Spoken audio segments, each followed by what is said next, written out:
ቤተሰቦቼ እንዴት ናችሁ? እንዴት ቆያችሁልኝ? የሀገሬ ልጆች ዛሬ ደስ የሚል ዜና ይዤላችሁ እንደመጣው በጣም እርግጠኛ ነኝ። እናም በደስታም ነው ይዤላችሁ የመጣሁት። እናንተም ደግሞ ላይክ፣ ሼር፣ ሰብስክራይብ እያደረጋችሁኝ አብራችሁን ቆዩ ስል በትህትና ጠይቃችኋለሁ። ወደ አንድ ቪዲዮ ተመልሰን አይተን እንመለስ።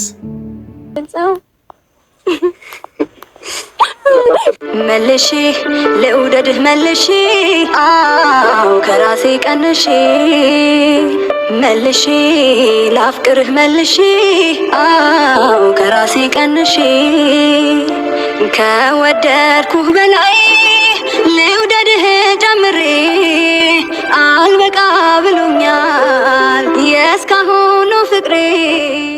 ቪዲዮ ላይ ባጭሩ እንደተመለከታችሁት ሩታና አብርሽ ወደ ፍቅራቸው ወይም ወደ ድሮ ህይወታቸው እንደተመለሱ ያሳያል። ሁላችሁም ስለተጨነቃችሁ አላችሁ፣ ያሰባችሁ እንዴት ይሆናሉ ልጃቸውስ እንዴት ይሆናል ያላችሁ ሁላችሁም እንኳን ደስ ያላችሁ። ሩታ በሁሉም ነገር አሸንፋለች። አሁን እስቲ ከፊት ደግሞ ምን ይገጥማታል፣ ምንድነው የሚገጥማት የሚለውን ነገር ደግሞ ሁላችንም በጋራ አብረን እናያለን። እስቲ አንዳንድ ግምገማዎች አድርገናል። እነዛን ግምገማዎች አብራችሁ ከኛ ጋር እየቆያችሁ ሰብስክራይብ፣ ላይክ ያደረጋችሁ አብራችሁን ቆዩ ስል በትህትና ጠይቃለሁ። እኔ በጣም ደህና ነኝ፣ እግዚአብሔር ይመስገን። እንግዲህ ዛሬ በድጋሚ መጥቼላችኋለሁ። እንግዲህ በድጋሚ ዛሬ ስመለስ አንድ ነገር ይዤላችሁ ነው የመጣሁት። እሱ ምንድነው? እንግዲህ ከአብርሽ ጋር ያለን ነገር ከውዱ ባለቤቴ ጋራ ከውዱ ባለቤቴ ጋራ ያለን ነገር በደንብ አይታችኋል። አሁን ላይ በጣም ጥሩ ላይ ነን። ያጀት እንደ መጀመሪያው የሆነ ነው። እዚህ ጋር እንደተመለከታችሁት ሩታ እስካሁን ድረስ አደንቃት የነበረው ለዚህ ነው። አያችሁ አይደለም? ሴት ልጅ ብልሃተኛ ናት ስንል በምክንያት ነው። በብልሃት ሁሉን ነገር ወደ ቦታው እየመለሰች ነው። አንደኛ በልጇ አደረገች፣ ሁለተኛ ነገሮችን በመጣላት ሳይሆን በፍቅር በትህትና ሁሉን ነገር በመረዳት እሱ የሚፈልጋቸውን ነገሮች በማወቅ እነዛ ነገሮችን ሰብሰብ አድርጋ አሁን ምን አደረገች? ወደ ራሷ እሷ ጋር እንዲመጣ እያደረገች ነው። ይሄ ምንድነው? ብልሃት ነው። በብልሃት የሚንቀሳቀስ ሰው መቼም ቢሆን መቼም አሸናፊ ነው የሚሆነው። እዚህ ጋር በጣም ደስ የሚል ቪዲዮ ነው። እስቲ አንድ ቪዲዮ ተመልክተን እንመለስ። ፉከራ እና እንትን አይመቸኝም ማለት እንደዚህ ላርግ እንደዚህ ልጣ ያለኝ ማለት አይመቸኝም። ለዛ ነው እንጂ ባረግማ ማንም ያቀናል እኮ።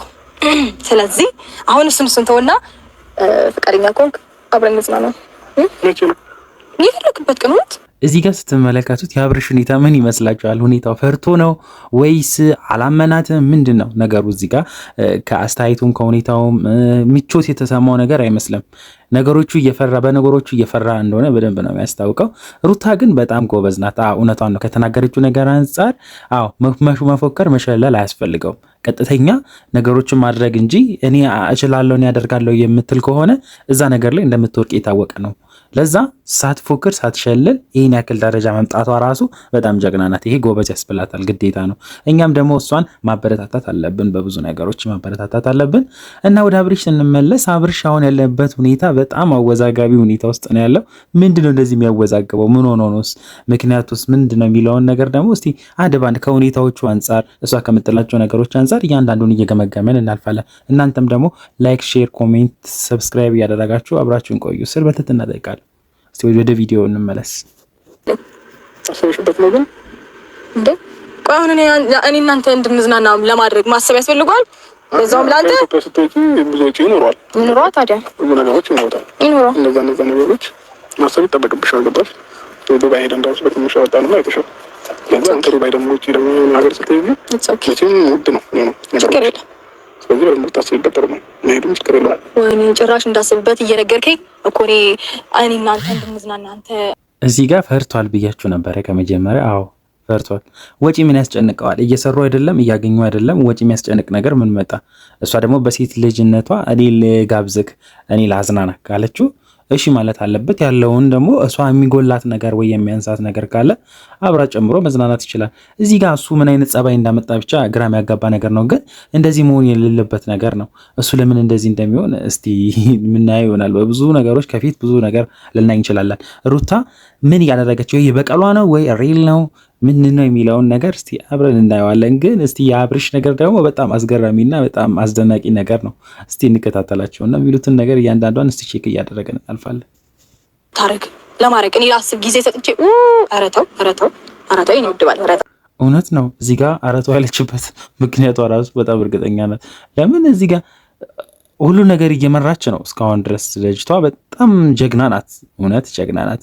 የትኛውም ሴት ብትሆን እንደዚህ የምትታገል አይመስለኝም። በጣም ታግላለች። የእሱ ሁኔታ ደግሞ በጣም ነው የሚያናድደው። ከዛሬ ጀምሮ ያቺ እንከፍ አጠገብ እንድደርስ አልፈልግም። እሺ ተስማምተን ነው ይሄን ነገር ያደረግነው አይደለ? አጠገብ እንድደርስ አልፈልግም። ሲቀጥል ሲምህን የቀየርኩትኝ እንድደርስ ስለማልፈልግ ነው። እሷ ብቻ ሳትሆን ሌሎቻቸው ማንም አጠገብ እንዲደርስ አልፈልግም። እሺ በቃ የማይመጥን ሰው ጋር አጥቷል። እሺ እዚህ ጋር ደግሞ ያው ሁሉን ነገር ተስማምቷል። እስቲ ቃሉን ይጠብቃል አይጠብቅም የሚለውን እስቲ እንዴት እስከ መጨረሻው ለማየት በጣም የሚያጓጓና በጣም የሚገርም ነገር ነው። እስቲ ስልኩን ወስዳለች፣ ሲም ካርዱን ቀይራለች። እስቲ ሄርሜላ ምን ትሆናለች የሚለውን ደግሞ እናያለን።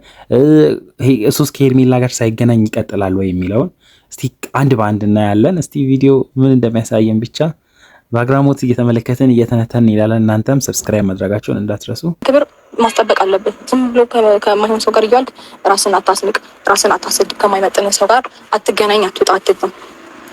እኔና አንተ በቂ ነን ለህይወታችን፣ ለሁሉም ነገር እኔና አንተ እንበቃለን። እሺ ማይሆን ሰው እኔ ህይወት መግባት የለበትም። አዎ ትክክል ነው። እዚህ ጋር አሁን ሶስተኛም ሰው ሆነ ማንም ሰው ላይ ትዳር ላይም ህይወት ላይም ሲገባ ህይወት ጥሩ አይሆንም። ህይወት ይበላሻል። ብዙ ነገር አለ። ብዙ ነገር ነው የሚበላሸው በህይወት ደረጃ አልፎ ራሱ ብዙ ነገር። የብዙዎቹ ትዳር ሲበተን፣ የብዙዎቹ ህይወት ሲበተን ብዙዎችን ተመልክተናል፣ አይተናል። ለዛ ሶስተኛ ሰው መሀል ላይ ማስገባት በጣም አድጋዳጊ ስለሆነ አቤልም ሆነ ቤተሰቦቹም የአብረሽን ቤተሰቦች የሩታን ቤተሰቦች መሀላቸው ባይገቡ ጥሩ ነው። ይቺ ልጅ ወይ በቀልም ትሁን እውነታው ላይም ትሁን ግን የራሷን መንገድ እየመራች ስለሆነ ማንም ሰው መሀላቸው ገብቶ ጣልቃ ገብቶ እነሱን ባይዳኛቸው እዚህ ጋር ጥሩ ነገር ነው። ለምን የራሳቸውን ህይወት እነሱ መምራት አለባቸው። እሷ እየመለሰችውም ወይም እሱም እየተመለሰ ወደ እሷ ከሆነ መሀላቸው ሰው ሳይገባ እሷ ከሀገርም አውጥተው አሽሽታውም ይሁን ለየት አድርጋ የሆነ ቦታ ወስደው እነሱ ፍቅራቸውን እዛ ጋር ቢያስቀጥሉ ለራሳቸው ነው ጥቅሙ። አንደኛ መሀላቸው ላይ ልጅ አለ። ለዛ ልጅ እነሱ ሰላም መሆን አለባቸው፣ ፍቅር ላይ መሆን አለባቸው። ተራርቆ ልጅ ማሳደግ ወይም ተፋቶ ልጅን ማሳደግ ያው የልጅን ህይወት መበጥበጥ ማበላሸት ነው መሀል ላይ ያለው እና ለዛ አሁን ያለበት አማራጭም ሆነም ቀረ ሁሉም ነገር ቢቀር ቢያንስ አንድ መሆን አለባቸው። ሁሉ ነገር ሊቀር ይችላል። ሄርሜላም ልትወደው ትችላለች፣ እሱም ሊወደው ይችላል። መሀል ላይ ልጅ ስላለ ግን ከሩታ ጋር የመሆን ግዴታው ነው። እና እናንተም ደግሞ የራሳቸውን ሀሳብ አስተያየት ኮሜንት መስጫው ላይ አስፍሩልን እና ይሄን ብትገመግምልን የምትሉትን ነገር ካለ ደግሞ ብትጽፉልኝ ያንን ገምግሜ እኔ ባየሁት አንጻር እናንተ እንዴት አያችሁ የሚለውን ነገር አሳያችኋል።